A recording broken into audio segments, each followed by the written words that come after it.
Buenas tardes. En este video voy a hablar de cómo opero yo las correcciones en el mercado, ¿no? Y cómo me parece que es la forma correcta de operarlas. Primero, voy a hacer un repaso del análisis técnico, que es lo que se usa muchas veces a la hora de operar y a la hora de analizar. Tenemos diferentes formas de analizar, ¿no? Análisis fundamental, análisis técnico.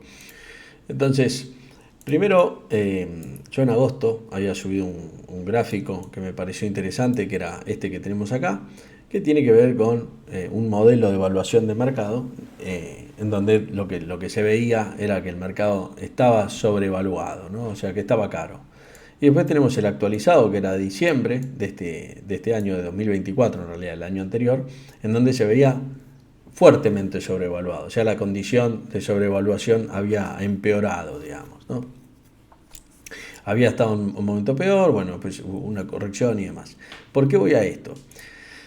Voy a esto porque hay varios indicadores que que nos decían, para el que hace análisis fundamental, yo opero en un plazo más corto y opero de otra manera, entonces la verdad es que mucha importancia a esto no le doy, aunque ahora voy a explicar cómo lo uso. Que nos decía que el mercado podía sufrir una corrección, ¿no? Entonces, yo creo que el que hace análisis fundamental, eso es algo que tiene que tenerlo en cuenta, es algo que tendría que tenerlo ahí, ¿no? En el tintero y observarlo de cerca. Eh, Después hay muchas formas de operar correcciones. El que es inversor generalmente va a elegir determinadas empresas y va a buscar una cartera con lo que llama un beta bajo, acciones defensivas, y pueden ser acciones generalmente que tengan buen pago de dividendos, o sea que paguen buenos dividendos, que tengan correlación inversa entre sí, o sea que cuando una baja la otra suba, etcétera, y que tengan caja. Generalmente las empresas que tienen caja y no tienen deuda son las que menos problemas tienen ante eventuales crisis. Entonces esa es como el ABC del inversor que se cubre.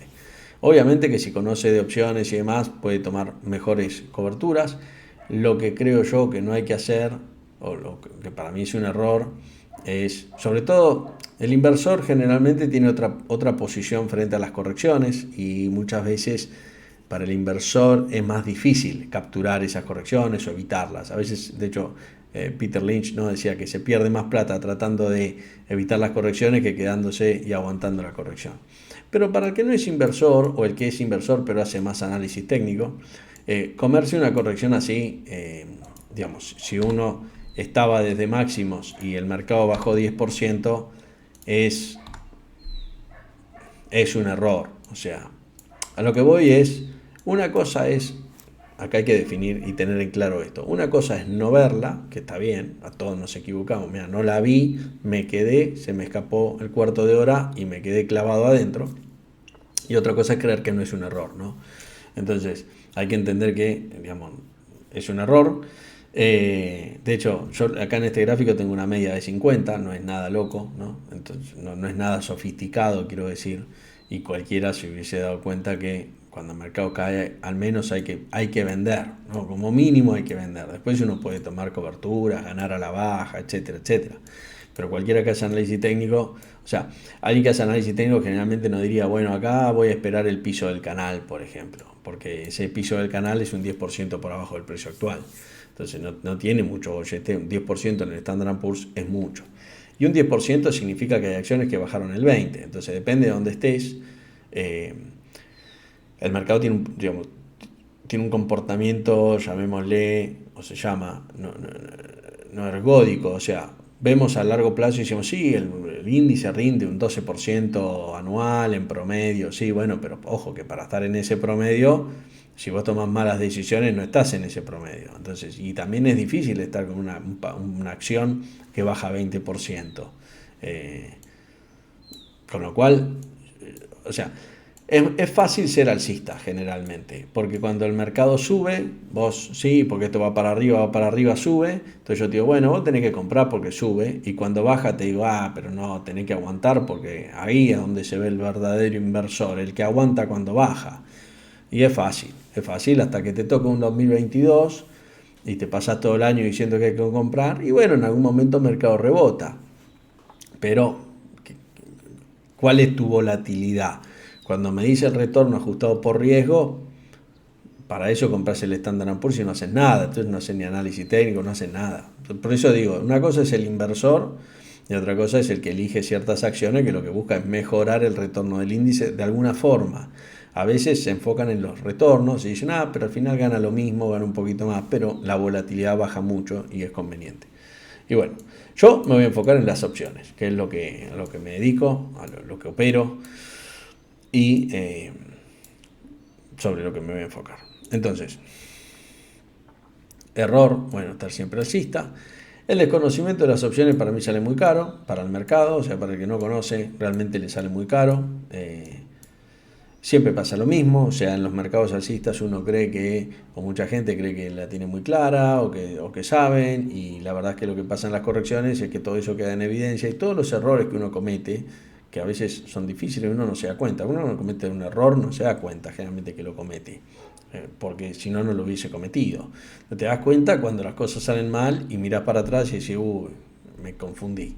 Lo mismo pasa en las empresas, cuando las cosas van mal, las empresas empiezan a ajustar gastos, a ajustar un montón de cosas que lo podrían haber hecho antes, y si lo hubiesen hecho posiblemente el momento actual no sería tan malo. Lo mismo pasa con una tendencia bajista, ¿no? Mirás para atrás y decís, justo compré el máximo, tendría que haber aprendido de opciones hace 6 meses para ahora aprovecharlo. Bueno, pasa, pero algún momento hay que arrancar. Mejor darse cuenta que no darse cuenta nunca, ¿no? El miedo. Las correcciones generan miedo en el mercado y ese miedo es un fenómeno que el trader aprovecha. Como dice la frase, ¿no? A río revuelto, ganancia de pescadores. Es así. O sea, el miedo hace que los inversores y gran parte del mercado pague coberturas. Y esas coberturas generalmente se ponen exageradamente altas. Y ahí hay una oportunidad de negocio, hay una ventaja estadística y es algo que se puede aprovechar. No es sencillo, no es algo que vamos a ver en media hora cómo se hace, pero voy a dar algunas pautas de cómo se puede aprovechar, ¿no? Lo decía Warren Buffett también, ¿no? Hay que ser codicioso cuando todos son miedosos y ser miedoso cuando todos son codiciosos o cuando hay euforia en el mercado. Entonces, ahí vamos a hablar un poco del VIX, de esto del miedo, ¿no? Este es el mercado, el Standard & Poor's, ya lo dije, y acá tengo el VIX. Hoy el mercado rebotó, el VIX bajó. El VIX es como que tiene diferentes niveles, en donde a cada nivel podemos aprovechar ese VIX que existe, que algunos le llaman índice del miedo, tiene algunos nombres que tienen más marketing por ahí que VIX, que básicamente es la volatilidad implícita de los puts del Standard & Poor's a 30 días. Volatilidad implícita es lo que el mercado básicamente, vamos a decir así, el precio que le asigna a esas coberturas, ¿no? No el precio en términos de dólares, sino en términos de volatilidad, o sea, de cuánto cree el mercado que se puede mover el índice, ¿no? Entonces el mercado tiene miedo, paga más, y que pague más por esas opciones hace que suba la volatilidad, ¿no? La volatilidad es el resultado de un cálculo. Entonces eso nos indica que el mercado se está protegiendo y en algún punto se protege por demás, es decir, paga más caro esas protecciones que lo que se estima realmente que vaya a bajar. Y eso es normal también. ¿Por qué? Porque uno cuando paga, por ejemplo, el seguro del auto, sabe que está pagando de más. Uno no cree que no, pago el seguro, pues voy a chocar todos los meses. No, uno sabe que va a chocar alguna vez, eventualmente. Y generalmente, como hay alguien que vende el seguro, hay un negocio para el vendedor de seguros, o sea, para la empresa que vende los seguros, y el negocio consiste en que la gente choque menos del pago que hace por el seguro, si no, no podría subsistir. Pero uno está dispuesto a pagar un poco más por esa seguridad, como pasa en la prepaga, como pasa en todos los seguros que uno contrata, que uno paga un plus por la seguridad. Esa seguridad tiene un costo y esa es la ganancia que obtiene la empresa. Esto es lo mismo. El inversor paga un plus por esa seguridad y es la seguridad que captura, o sea, el plus que captura el trader.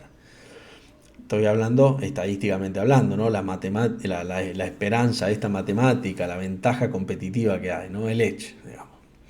Entonces, en momentos de miedo, ese plus es más alto. Y ahí es donde, por eso, cuando hay momentos de miedo, es donde nosotros tenemos que aprovechar como traders y tomar mayor exposición al mercado. Es un error correrse del mercado.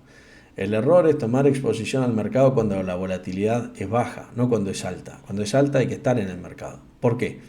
por como digo, las primas son más caras y podemos vender opciones y ganar incluso con movimiento de mercado en contra nuestro. Y ahora lo voy a explicar con algunos ejemplos. El VIX podemos entender que arriba de 30 es una zona crítica en donde se está desbocado, digamos, el miedo. Momentos de crisis, dura poco tiempo. En la zona de 24, 28 es una zona donde está alto y se puede operar. 20, 24 se puede operar también. Y ya por abajo de 15 es una volatilidad muy baja y hay que tener mucho cuidado. Cuanto más baja la volatilidad implícita, más cuidado hay que tener. Acá lo llevo todo al VIX, ¿no? Para hacerlo fácil. Menos de 15 hay que tener cuidado. ¿Por qué? Porque el seguro vale muy barato y porque el mercado se mueve y no vas a perder plata, básicamente. Porque no vas a tener forma de cubrirlos. O sea, estás cobrando muy poco por el mismo seguro de movimiento de precio. Y el precio, la volatilidad histórica, generalmente tiene un comportamiento de regresión a la media, igual que la implícita, porque es el fenómeno de la volatilidad. Y después hay que hacer algún comentario, ¿no? No es tan sencillo como volatilidad alta vendo, volatilidad baja compro. Hay que entender cuál es la volatilidad futura, que es la que importa, y cómo podemos estimar esa volatilidad futura. Y a veces la volatilidad es alta y nos conviene comprar. Y no estoy hablando acá de dirección del precio, estoy hablando solo de volatilidad. Y en cuanto a dirección del precio, yo soy un convencido y creo que uno de los más grandes errores que hay, por más que haya algunos que... Yo creo que no se termina de entender este concepto muchas veces y bueno, cuando no lo entiende, cuando posiblemente ya no esté mirando este video. O quizás sí. Pero, a ver, el trader no gana por la dirección del precio. O sea, no gana por adivinar o acertar la dirección del precio. O sea, y muchos esto lo entienden, pero después buscan otra vez ese santo grial de la dirección del precio, ¿no? Lo mismo sucede con las estrategias. Uno no gana haciendo una mariposa a las 10:30 todos los días o a las 11. No se gana así, no hay forma de ganar así. Y muchos entienden que ese santo grial no existe, pero después caen en estas cuestiones. No, el santo grial no existe, pero yo hago un Iron Condor a las 11 con estas características y funciona. Bueno, funciona un tiempo y después tenés que cambiar. Si vos tu estrategia, si vos tu enfoque del mercado, o sea, una cosa es dónde está, lo que digo siempre, la ventaja, ¿no? que capturamos. Y otra cosa es repetir algo de forma mecánica y pensar que va a resultar. Entonces, eso no va a resultar y hay que entender que la ganancia no viene de adivinar la dirección del precio. Y los analistas técnicos muchas veces caen en ese error, en esa falacia.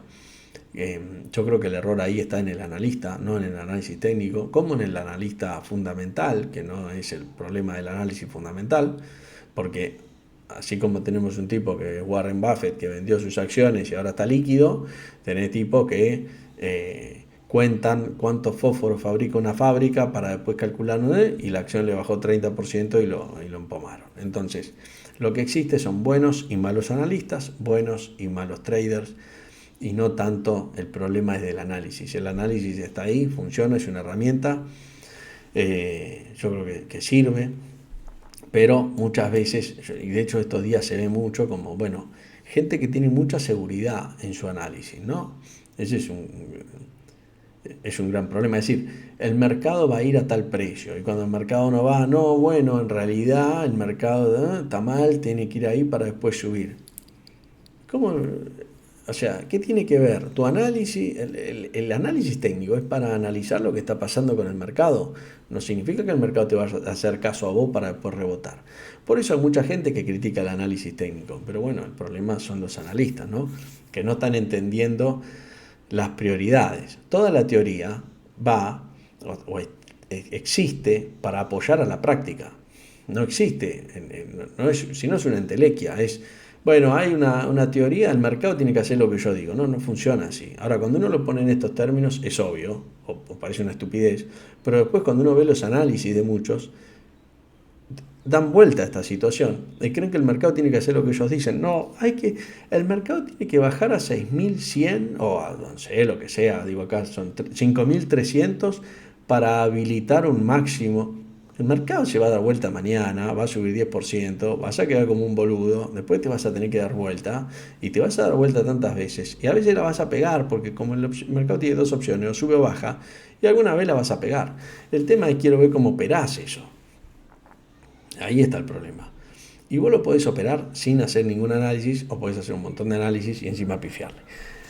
Entonces, bueno, acá lo que yo voy a ir es al tema de las opciones, cómo lo opero yo. Yo creo que, como dije, hay que aprovechar para estar en el mercado. No es el momento de correrse el mercado en las correcciones, es el momento de meterse porque la volatilidad es alta y hay que aprovechar eso. Y al que no lo sabe aprovechar, el mejor consejo que le puedo dar es que tiene que aprender para aprovecharlo. O sea, el que hoy está pasándola mal es porque tiene desconocimiento sobre cómo aprovechar esta situación. Que es normal, pasa. O sea, la mayoría le pasa eso. Lo sufre, está buscando algunos argumentos para que el mercado rebote, porque está mal parado, porque compró, porque quiere ver cuándo sube. Pero si te está pasando eso es porque te falta conocimiento para saber cómo aprovechar esa situación. Porque la podrías estar pasando bien y ganando plata. Y otro tema importante también es las bajas no se festejan. A mí generalmente me va mejor en las bajas que en las subas, pero es un tema de código, no se festejan las bajas, porque la gente generalmente es inversora, tiene carteras de largo plazo, de corto, ¿no? Y uno no festeja las bajas. Así como uno no mira a la mujer de un amigo, uno no festeja las bajas, no se festejan las bajas, muchacho. Es un tema de código. Te vas a ganar puteadas gratis. El que es bajista en el mercado festeja en silencio, y cuando todos festejan porque el mercado sube, está bien, nada, se escucha, qué sé yo. Tratás de salir más o menos bien y a la baja se gana. El que es muy bajista, digo, ¿no? Si no, puedes ganar de los dos lados del mercado. Lo que pasa es que cada momento del mercado hay que operarlo de una forma diferente. Y yo ajusto mi exposición al mercado en base al VIX generalmente. Acá voy a dar, a ver si encuentro. Este es un ejemplo, estas son mis operaciones de la semana, las que pasé en los pits. Y bueno, ahora acá tengo abierta el detalle, lo vamos a ir viendo. Pero con este rebote es importante que vamos a ver que hay muchos que son venta de puts y están todas en ganancia, ¿no? Y el mercado no paró de caer. Entonces eso es lo que vamos a ver. Lo que están en los pits lo vieron en el día a día como fuimos armando la posición, pero no importa porque acá la vamos a repasar. Entonces, esta fue una mariposa a la rota de calls, que bueno, está ahí, o sea, es una protección a la suba, ¿no? Por si el mercado rebota, esta operación va a estar ganando un poco más que lo que ganaría. Estas son estrategias que se pueden decir omnidireccionales, digamos, ganan en todos lados, salvo que suba muchísimo y que vos te quedes dormido y no cierres, ¿no? La verdad que es raro. Este es un Iron Condor que se defendió vendiendo un spread adicional. O sea, para defender un Iron Condor hay muchas estrategias, muchas maneras de hacerlo. Hay un video en donde explico 10, por ejemplo. Pero yo generalmente uso las que son más conservadoras y en algún caso puntual por ahí uso alguna otra. Este es un ejemplo que también pasé al curso, que lo hice porque en este caso mejoraba mucho la relación riesgo-beneficio. Entonces tenía sentido hacerlo. Y bueno, por eso hice esta defensa. Después esta es otra mariposa de la rota. Esta es lo que se llama una escalera de puts o un 1-1-1, como le dicen ahora muchos. Hice un spread para defender esta estrategia. Bueno, roleé este spread. La idea era que me genere una mayor ganancia si el mercado caía fuerte. Por eso es que está armado así ahora. Lo importante en estas estrategias es que hay que entender bien lo que se está haciendo para poder gestionarlas, ¿no? No es cuestión de quedarse esperando solamente. Digamos, esa gestión nos puede hacer, como toda gestión, o mejorar las estrategias o empeorarlas. Tenemos que hacer la gestión cuando sabemos, estamos seguros que la vamos a mejorar. Si no, mejor no hacer nada, generalmente. Esta, por ejemplo, era una mariposa, también de ala rota, y con este ajuste que se hizo, se transformó en un Iron Condor, ¿no? Este es un ratio de puts, o sea, un ratio. Es un ratio común, o sea, 1 contra 2, no es un backspread. Tiene una tapa, esto es un ratio, digamos, con tapa. A diferencia de la mariposa de ala rota, es donde se ubica la tapa, ¿no? O sea, una mariposa de ala rota, esta tapa está jugando el partido, está más cerca, y en este caso está bien lejos está para bajar el margen, el requerimiento de margen, más que nada. Y si vemos acá el histórico de cómo se hizo esto, bueno, acá se armó un spread, ¿no? Compro un spread para cobertura, que vamos a repasar cómo era este spread. Yo cuando el mercado estaba por acá, se compró este spread, cuando bajó el mercado se vendió este spread, entonces capturamos la ganancia, capturé ahí la ganancia. Después el mercado rebotó, agregué una tapa en esta zona. Primero agregué la tapa y después cerré el spread. Y bueno, y hoy estamos en la situación esta que estamos acá, ¿no? La estrategia está funcionando y hoy no cierro, esta estrategia vence mañana jueves, pasado mañana.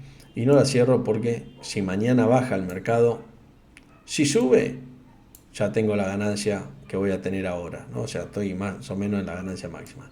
Y si baja, voy a poder capturar una ganancia bastante mayor, ¿no? A medida que vaya pasando el tiempo, voy a poder capturar casi que el doble de la ganancia, con lo cual tiene sentido arriesgar poco para ganar el doble.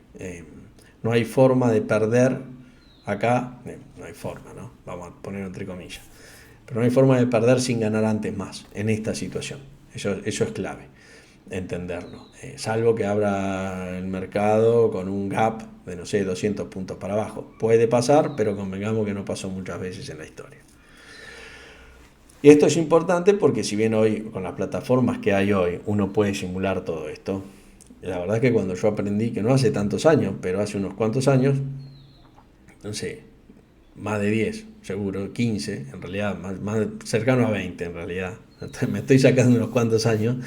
El tema es, antes no existía esto, entonces no había forma, vos tenías que operar y tenías que ver qué pasaba, porque no se terminaba a veces de entender las griegas en el día a día, era difícil eso. Porque si uno entiende esta posición, estas estrategias, y entiende cómo juegan las griegas en estas estrategias, porque en una mariposa, por ejemplo, en las griegas, uno pasa de tener un gamma positivo a tener un gamma negativo y a tener un gamma positivo. ¿Y eso qué significa? Que la volatilidad, primero uno está largo en volatilidad y después pasa a estar corto. Y eso tiene implicancias en cómo uno opera y cómo uno ajusta las posiciones. Porque para un lado, en un momento, el mercado te va a ayudar a tener un buen timing a la hora de ejecutar y en el otro momento sabes que no. Entonces, bueno, todo eso ayuda a entender. Pero la realidad, o por lo menos lo que me pasó a mí, es que esa explicación teórica a veces era difícil de verla en la práctica. Porque no se podía, por ejemplo, hacer esto que estoy haciendo acá, ¿no? O sea, era más difícil verlo. Hoy, una explicación teórica y ver esto, y ver a alguien que lo está haciendo y cómo funciona, me parece que sirve mucho más para entenderlo y para poder llevarlo a la práctica uno, ¿no? Con lo cual, estas estrategias tienen esta ventaja, ¿no? A mí me gustan por esto, entre otras cosas. Y este es un spread que está armado a 79 días, diferente a lo otro que veníamos viendo, que son estrategias, estas son todas estrategias semanales, ¿no? Estas son todas semanales. Y esta es una que está agregada, que no está en ese listado, que es una cobertura. Una cobertura que se hizo pagando 1.300, bueno, con una ganancia de 3.200 si es que sigue, ¿no? Esto sí. La idea de esto es tener una cobertura a la baja y que financie otras operaciones que se van haciendo, ¿no? Generalmente vendo puts de corto plazo y tengo una cobertura a mayor largo plazo. Lo que sirve mostrar con esto es que yo generalmente manejo entre una y dos operaciones por semana, generalmente. Y en este momento hay 6. Y estas 6 responden a ese incremento en la exposición al mercado. Por eso yo no entiendo mucho, no entiendo, no concuerdo es la palabra, a los que se corren del mercado porque tienen miedo o porque viene una corrección, cuando es todo lo contrario a lo que hay que hacer, ¿no? Estoy hablando desde el punto de vista del trading, o sea, el trader, sobre todo el trader de opciones. El trader de opciones aprovecha estos momentos. Como les digo, vamos a repasar estas estrategias. Se hicieron el 4, el 10 y el 11, ¿no? Y si miramos acá, cuando fue 4, 10 y 11, vamos a ver 4, ¿cuándo fue? 4 fue este día de baja, el 10 fue este día de baja, y bueno, 11 fue ayer, ¿no? Y el mercado subió solamente 0,50 hoy. Lo estamos viendo acá. Y todas las estrategias están positivas. Y saquemos esta de ala rota y alguna más, están ganando todas, ¿no? Incluso con esta baja, que fueron, ¿cuántos puntos? Casi 250 puntos. Con lo cual, esto es más que interesante, ¿no? O sea, entender que vender puts no significa que vemos un rebote en el mercado. Son cosas que están enquistadas en mucha gente, en mucho operador cuando empieza a operar, ¿no? Entonces, bueno, si vendés un put, sos alcista. Y no. Es un poco más complejo que eso. Por eso en este video lo que intento, o la idea es explicar un poco cuál es mi visión en este mercado y cómo creo yo que se puede ganar dinero. Y creo que es un momento que hay que aprovechar. Como digo siempre, para aprovechar estos momentos uno tiene que tener el conocimiento para poder hacerlo, pero creo que realmente lo paga. El tener ese conocimiento lo paga. Y la gestión en las opciones y en las estrategias tiene que ver con hacer una estrategia que funcione y a medida que esa estrategia va funcionando, ir acomodando y gestionando la posición. No hay que quedarse dormido, hay que buscar siempre la eficiencia en la posición y se logran resultados muchísimo mayores y mejores, mucho más eficientes que operando solamente papeles. Esa es la ventaja que tiene el mercado de Estados Unidos, en que uno puede operar opciones sobre cualquier papel, y por ahí en Argentina estamos como obligados a operar Galicia, ¿no? Ahora, o sea, alguien puede operar Come, hoy Come no tiene opciones fuera del dinero, un desastre, ¿no? Esto es una feria esto. Pero en los mercados serios tienen esta ventaja. Así que bueno, espero que les haya servido, creo que no me quedó nada en el tintero. Cualquier duda que tengan me la pueden hacer por los comentarios acá del video. Una consulta que me hacía alguien, aprovecho y la respondo, sobre el tema de opciones y el curso. Yo creo que para uno operar opciones y poder aprovechar y demás, creo que se necesitan, lo leí en algún lado, no me acuerdo realmente, pero uno como que necesita una cierta cantidad de horas, ¿no?, de hacer una actividad para lograr cierta expertise en esa actividad, no sé, ser mecánico, jugar al fútbol, creo que son como 500 horas. Obviamente el curso no dura 500 horas. Creo que de teoría más dura y práctica son 15. Después hay unas clases, que en cada una de esas cuestiones particulares hay como una clase de 1 o 2 horas, porque se hicieron en vivo. Serán otras 10, 15 clases más. Y después tenemos webinars y charlas, ¿no?, para repasar un poco todo. Ahí cubre todo lo que tiene que ver con el conocimiento duro, la teoría, la práctica, algunos ejemplos, y después el fuerte está en el día a día, en las preguntas y en el grupo de ida y vuelta y consultas que pueda haber, en que pueden hacer cualquier tipo de consulta, y bueno, y ahí entre en el grupo y yo se las respondo. Y después requiere práctica, sí, obviamente que esto requiere práctica y requiere un esfuerzo de ustedes, o sea, no les voy a mentir, esto requiere un esfuerzo, y a veces el curso, muchos lo que me dicen es que está bueno y que las cosas más difíciles, o sea, que hay dos cosas. Una es, a veces lo tienen que volver a ver, algunos videos, porque uno cada vez que ve los mismos videos, a veces encuentra cosas diferentes que en la primera vez se perdió. Y después que hay algo más difícil, que es que tienen que desaprender muchas de las cosas que aprendieron antes, ¿no? Eso sucede. ¿Por qué? Y porque hay cosas, como decía recién, ¿no? La venta de puts es un movimiento, es una estrategia alcista, y bueno, no, en realidad depende de un montón de variables que son más complejas, que tiene que ver con la curva de volatilidad, por el comportamiento de volatilidad, etcétera, etcétera, que no hacen que la venta de un put sea una estrategia alcista. Por supuesto que si el mercado además rebota, se gana más rápido. De hecho, hoy pasó eso, subió 0,5 y se ganó en todas las estrategias en donde podrían estar en pérdida. Pero bueno, eso responde a cosas que son más complejas y no vienen a este video. Pero bueno, espero que les sirva este video, y como les digo, cualquier consulta o comentario acá en el pie del video. Les mando un saludo y nos vemos en el próximo video.